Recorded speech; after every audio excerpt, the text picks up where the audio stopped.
Biology online class में सभी viewers का स्वागत है। आज हम पढ़ने जा रहे हैं पादपों में जल अवशोषण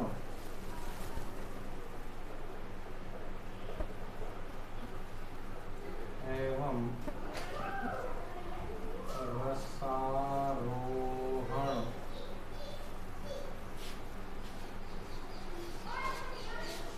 देखिए जल जो है इसे सार्वत्रिक यूनिवर्सल सॉल्वेंट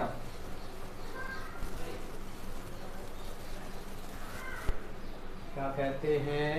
सार्वत्रिक विलायक कहते हैं। अधिकांश खनिज लवण आयंस इसमें विलय होते हैं। पादप जो होते हैं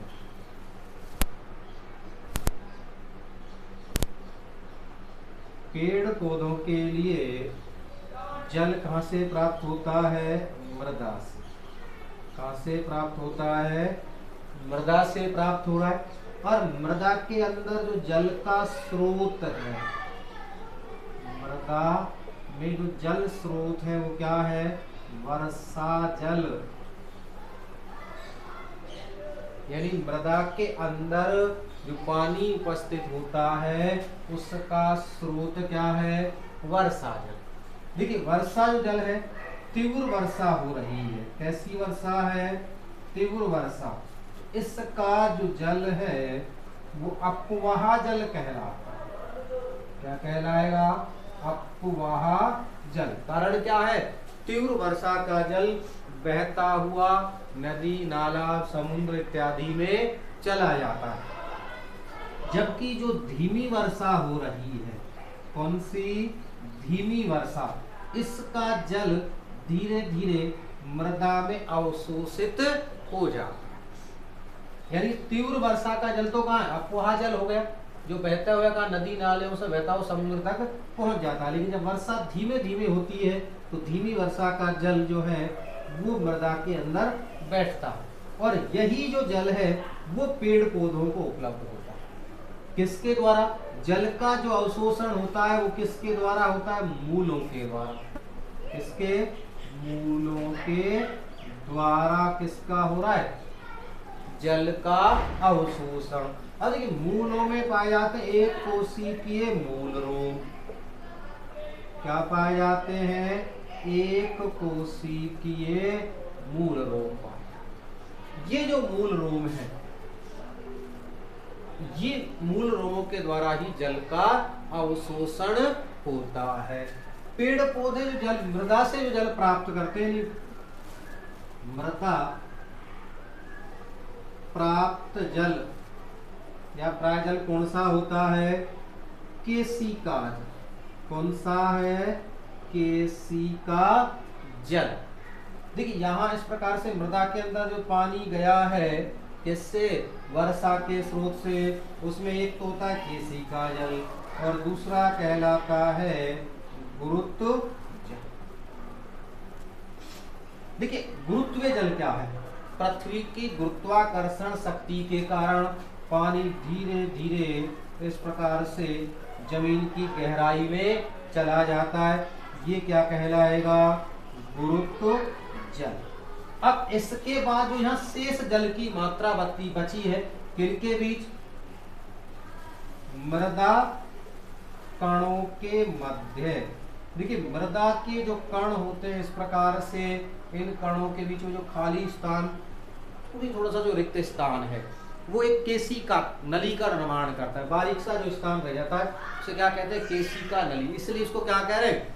केशिका जल कह रहे हैं। अर्थात गुरुत्वीय जल का अवशोषण होने के बाद, यानी मृदा जल में से गुरुत्वीय जल का अवशोषण होने के बाद शेष जो किसके बीच?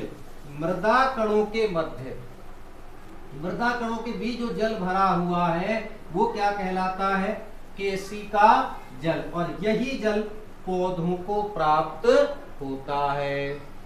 अर्थात भूमि से पौधे कौन से जल का अवशोषण कर पाते हैं या कौन सा जल केवल प्राप्त होता है? केशिका जल ही प्राप्त होता है, जबकि गुरुत्वीय आकर्षण बल के कारण भूमि की गहराई में चला जाता है और ये पौधों को नहीं मिलता है। इस प्रकार की जो मृदा, जिसमें जो गुरुत्वीय जल वाली जो मृदा है वो क्या कहलाती है? जलाक्रांत मृदा कहलाती। क्या कहलाएगी? जलाक्रांत मृदा। नेक्स्ट देखिए, जड़ जो है, जड़ या जिसे कहते हैं मूल, इसके द्वारा क्या किया जाता है? जल का अवशोषण किया। अब देखिए किस प्रकार से, देखिए जो निम्न वर्गीय पौधे, निम्न वर्गीय, आपने टैक्सोनॉमी में पढ़ा होगा। किसमें? टैक्सोनॉमी में। कौन से हैं? सबसे पहले शैवाल, ब्रायोफाइट्स,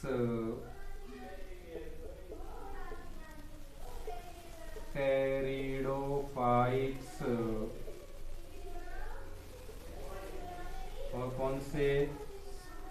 जिम्नोस्पर्म, एंजियोस्पर्म। ये आपने प्लांट्स के बारे में टैक्सोनॉमी में पढ़ा। इनमें मूल तथा मूल रोमों का अभाव होता है, अर्थात जो शैवाल थैलोफाइट्स है, शैवाल एल्गी, इनमें क्या है? रूट या रूट हेयर्स नहीं पाए जाते। इनमें जो जल का अवशोषण है संपूर्ण कोशिका से होगा। किससे होगा? संपूर्ण कोशिका से। जबकि जो ब्रायोफाइट्स हैं इनमें क्या पाए जाते हैं? मूलाभास। मूल नहीं है, क्या पाए जाते हैं? मूलाभास पाए जाते हैं, राइजोड्स होते हैं, उनके द्वारा जल का अवशोषण होता है। जबकि इनमें सुविकसित मूल तंत्र होता है। क्या पाया जाता है? सुविकसित मूल तंत्र, वेल डेवलपमेंट रूट सिस्टम होता है। किसमें? टेरिडोफाइट्स, जिम्नोस्पर्म और एंजियोस्पर्म। शैवाल में देखिए, शैवाल आपने पढ़ा भी है, इनमें जड़, तना, पत्ती इस प्रकार का कोई विभेदन नहीं होता। एक कोशिकीय थैलस समान होते हैं, तो संपूर्ण कोशिका सतह से ही जल का अवशोषण होता है। जबकि ब्रायोफाइट्स में क्या पाए जाते हैं? मूलाभास, मूल जैसी संरचनाएं पाई जाती है जो जल का अवशोषण करती है। जबकि टेरिडोफाइट, जिम्नोस्पर्म, एंजियोस्पर्म, इनमें क्या है? वेल डेवलपमेंट रूट सिस्टम होता है। अब देखिए, इसकी हम बात यहां करेंगे किसकी? वेल डेवलपमेंट रूट सिस्टम की बात करें।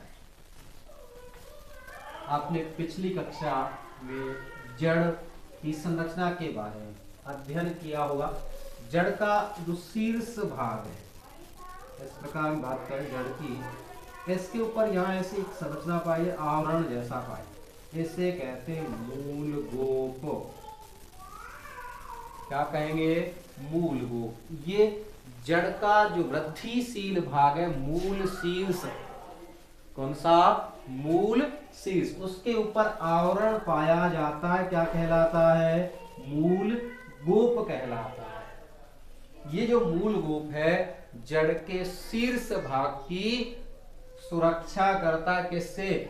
जब मृदा के अंदर गति करती है तो उससे सुरक्षा करता है। ठीक, इसके बाद यहाँ पे ये जो क्षेत्र है पूरा क्या कहलाता है? मूल शीर्ष। क्या कहलाएगा? मूल शीर्ष। इसकी जो कोशिकाएं हैं मेरिस्टेमिक यानी विभिज्योतक कोशिकाएं होती है। कैसी हैं? विभिज्योतक सेल्स होती है। ये जो विभिज्योतक सेल्स हैं लगातार विभाजनशील होती हैं और मूल शीर्ष से जड़ की वृद्धि होती है। क्या होगी? जड़ की वृद्धि। इसके बाद यहाँ जो क्षेत्र है मूल गोप के पास का, ये कहलाता है तरुण क्षेत्र। क्या कहलाएगा? तरुण क्षेत्र। यहाँ भी क्या है? विभेदयोतक कोशिकाएं होती हैं और इससे मूल की लंबाई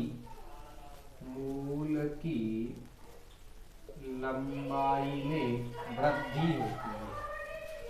क्या होगी? मूल की लंबाई में वृद्धि तरुण क्षेत्र में। इसकी कोशिकाएं विभेदयोतक है, वृद्धि करके विभाजन करके इसकी लंबाई में वृद्धि कर। अब यहाँ ये जो क्षेत्र है ये है था मूल रोम क्षेत्र। कौन सा? मूल रोम क्षेत्र। इस प्रकार यहाँ पे सघन एक कोशिकीय मूल रोम क्षेत्र, ये यहाँ क्या पाए जाते हैं? मूल रोम। क्या है ये? इन्हें क्या कहते हैं? मूल रोम कहते हैं। और इनके द्वारा ही जल का अवशोषण होता है। जड़ की जो बाह्य परत है कौन सी? एपिडर्मिस। उसमें से मूल रोमों अतिवृद्धि के रूप में, एक कोशिकीय अतिवृद्धि के रूप में निकले होते हैं और मृदा के कणों के बीच, कहा? मृदा के कणों के बीच वृद्धि करते हैं और वहां से ये मृदा के कणों के बीच से जल का अवशोषण करते हैं। किसका अवशोषण करेंगे? जल का। और जल के साथ ही घुलित खनिज लवण भी अवशोषित होते हैं। इसके बाद का जो क्षेत्र है ये वाला कहलाता है परिपक्वन क्षेत्र। क्या कहलाएगा? परिपक्वन क्षेत्र। इस क्षेत्र की जो कोशिकाएं होती हैं उनकी भित्ति पर लिग्निन अथवा सुबेरिन का जमाव। किसका है? Cell wall. यानी सेल वॉल पर किसका? लिग्निन या किसका? सुबेरिन का जमाव हो जाता है। लिग्निन या सुबेरिन का जमा होने से ये कोशिका भित्ति जल अपारगम्य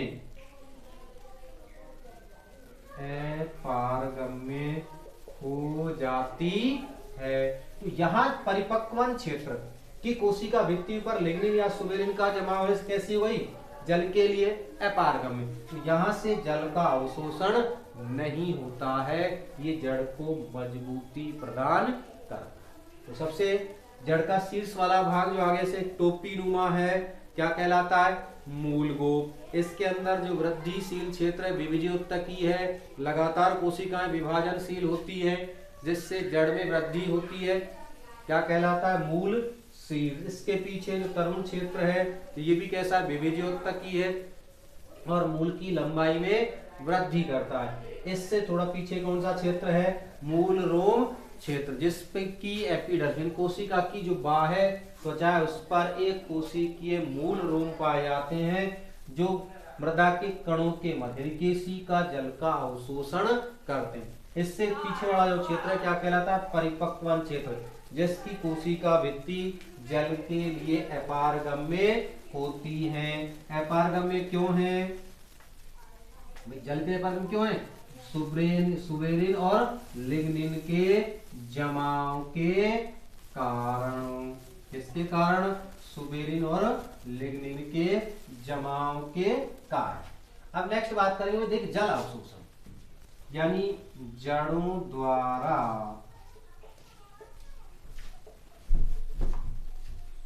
जल अवशोषण किस प्रकार से, क्रिया विधि क्या है?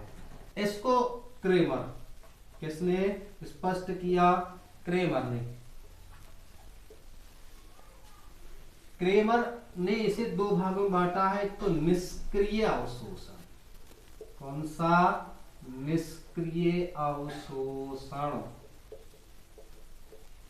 और दूसरा है सक्रिय अवशोषण। निष्क्रिय जो अवशोषण है, इसमें अवशोषण जो कारक है, अवशोषण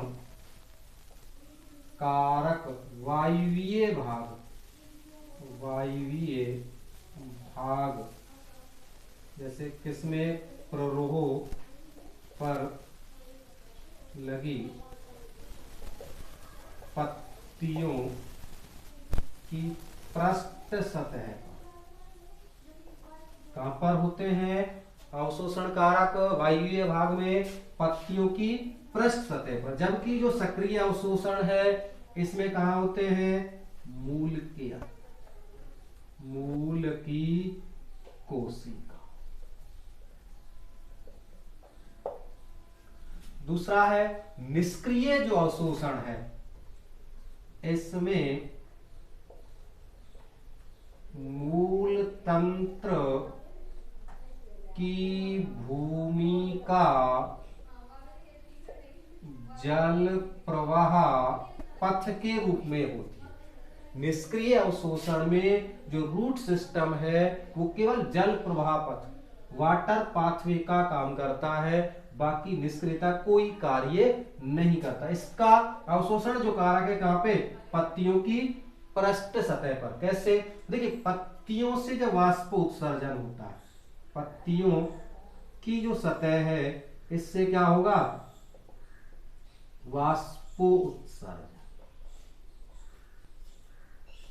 ये जो वाष्पोत्सर्जन होता है पत्तियों की सतह से, इस वाष्पोत्सर्जन का यहां जो पत्तियों की कोशिकाएं हैं, इन कोशिकाओं, इनसे जब जल निकलेगा तो यहाँ इनकी विसरण दाब न्यूनता यानी चूषण बल में वृद्धि होती, जिसके कारण जल के अणुओं के मध्य कौन सा? ससंजन बल, ससंजन बल ऋणात्मक खिंचाव उत्पन्न करता है। कौन सा? ऋणात्मक खिंचाव उत्पन्न करता है। ये कहां तक आता है? इस प्रकार से ससंजन, जैसे यहां से पानी बाहर निकला तो इन ससंजन बल का इस पूरा जल का स्तंभ कहां तक बना हुआ है? रूट सिस्टम तक बना हुआ है। पत्तियों की जो कोशिकाओं में वाष्पोत्सर्जन के कारण जो चूषण बल उत्पन्न हुआ, और इस बल के कारण कौन सा? जल के अणुओं के मध्य लगने वाला बल क्या कहलाता है? ससंजन बल। इसके कारण पूरा जो जल का स्तंभ है इसमें ऊपर से नीचे की ओर खिंचाव उत्पन्न होता है। इसलिए हम क्या कह रहे हैं? ऋणात्मक खिंचाव उत्पन्न कहते हैं, जिसके कारण पानी ऊपर चढ़ता है। और जब यहां से पानी ऊपर चढ़ेगा तो इस प्रकार केशिका के अंदर से मृदा के कणों से जल मूल रोम के द्वारा जड़ की कोशिकाओं में प्रवेश करता है। तो यानी अवशोषण का जो कारक है वो कहां है? पत्ती की सतह पर। कहां पर है? पत्ती की सतह पर। इसमें मूल कोशिकाओं को कोई कार्य नहीं करना पड़ता, उनकी कोई सक्रियता नहीं होती, इसलिए वो क्या कहते हैं? निष्क्रिय अवशोषण। और कुल जो जल का अवशोषण है 96 से 98% निष्क्रिय अवशोषण के द्वारा ही होता है। जबकि दूसरा जो है सक्रिय अवशोषण। अब देखिए, निष्क्रिय जो अवशोषण है इसको हम इस प्रकार से सिद्ध कर सकते हैं, जब वाष्पोत्सर्जन तीव्र होता है पौधों में, जैसे ही वाष्पोत्सर्जन की दर बढ़ती है तो अवशोषण की दर भी बढ़ जाती है। संबंध इस प्रकार स्थापित हुआ, जैसे वाष्पोत्सर्जन दर बढ़ी अवशोषण की दर बढ़ गई, वाष्पोत्सर्जन कम हुआ अवशोषण की दर कम हुई। इसलिए जो निष्क्रिय अवशोषण है उसका संबंध किससे है? वाष्पोत्सर्जन से। और ये जो कारक कहाँ है? वायवीय है, पत्तियों की पृष्ठ सतह पर होता है। इसमें किसी प्रकार की कोई ऊर्जा का व्यय भी नहीं होता, किसी प्रकार की कोई एटीपी ऊर्जा काम नहीं आती। जबकि जो सक्रिय अवशोषण है ये कब होगा? जब वाष्पोत्सर्जन धीमा होता है। वाष्पोत्सर्जन कैसा है? धीमा, या कैसा हो जाएगा? शून्य, यानी वाष्पोत्सर्जन जल नहीं होता है। उस समय जड़ों के द्वारा सक्रिय अवशोषण किया जाता है और जड़ों की कोशिकाएं मूल दाब उत्पन्न करती है। क्या उत्पन्न करेंगी? मूल दाब, जिससे ओपी यानी ऑस्मेटिक प्रेशर परासरणीय दाब उत्पन्न होता है कोशिकाओं में, जिससे जल। अब देखिए यहाँ जो परासरणीय दाब, मूल दाब जो उत्पन्न हो रहा है, इनके लिए क्या चाहिए?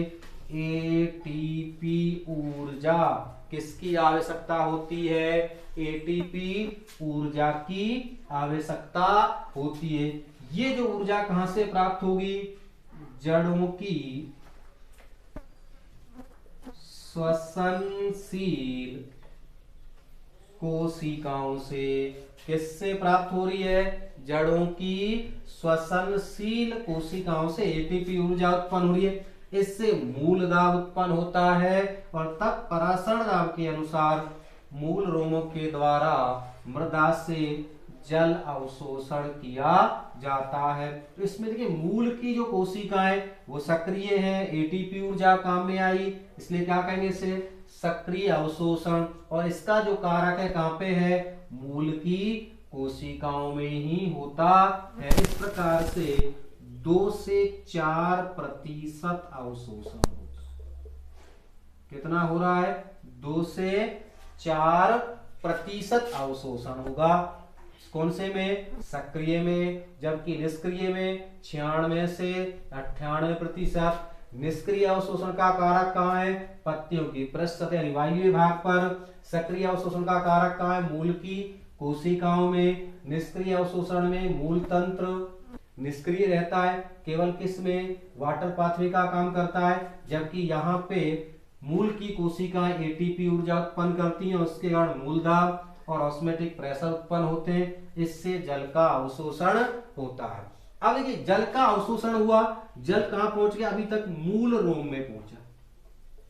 कहां पे पहुंचा है? मूल रोम में। किससे? मृदा के कणों से। मूल रोम में किसके द्वारा? निष्क्रिय और सक्रिय अवशोषण से। अब इस मूल रोम से ये कहां तक पहुंचना है? जाइलम तक। पौधों में जल का संवहन कौन करता है? जाइलम या दारू के द्वारा किया।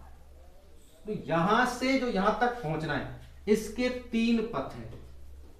एक है अपलवक, दूसरा कहलाता है समलवक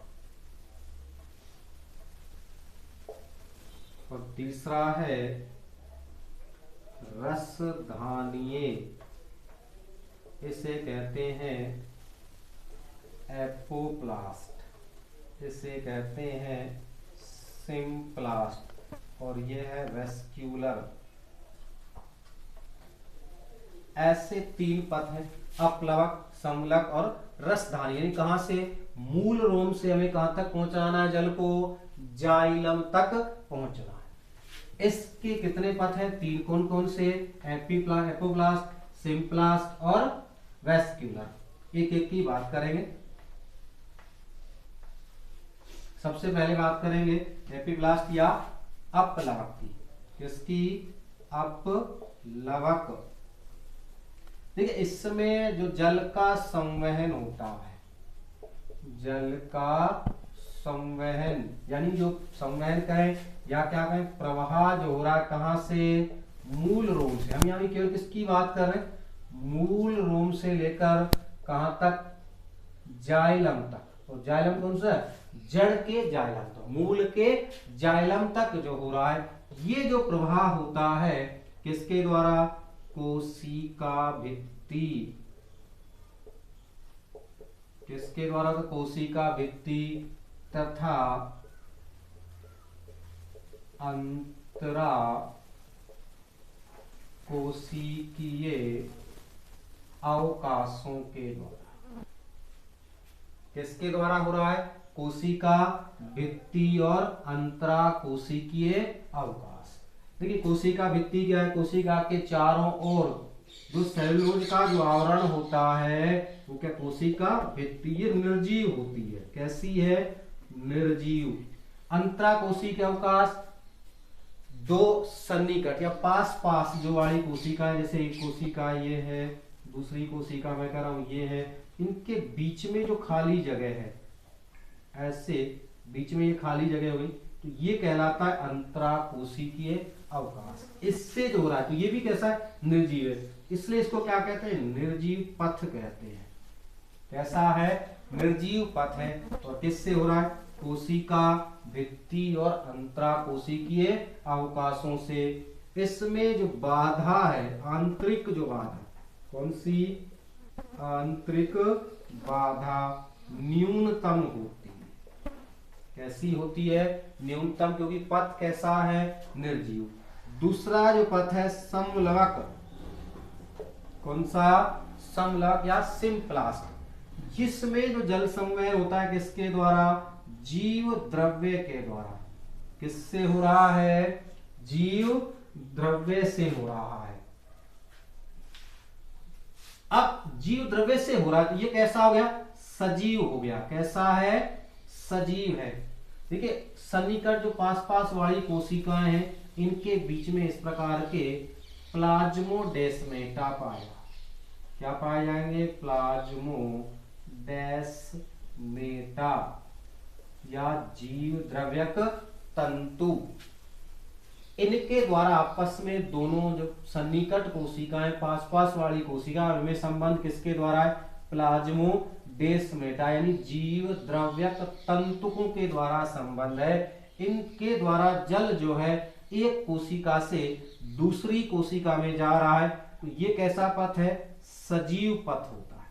कैसा है, सजीव। और इसमें अधिकतम प्रतिरोध होता है। प्रवाह के लिए जो प्रतिरोध है वो कैसा है, अधिकतम। यहाँ जो जल एक कोशिका से दूसरी कोशिका में प्लाज्मोडेस्मेटा द्वारा जा रहा है, वो परासरण के द्वारा जल का जो परिवहन हो रहा है वो किससे, परासरण बल के अनुसार होता है।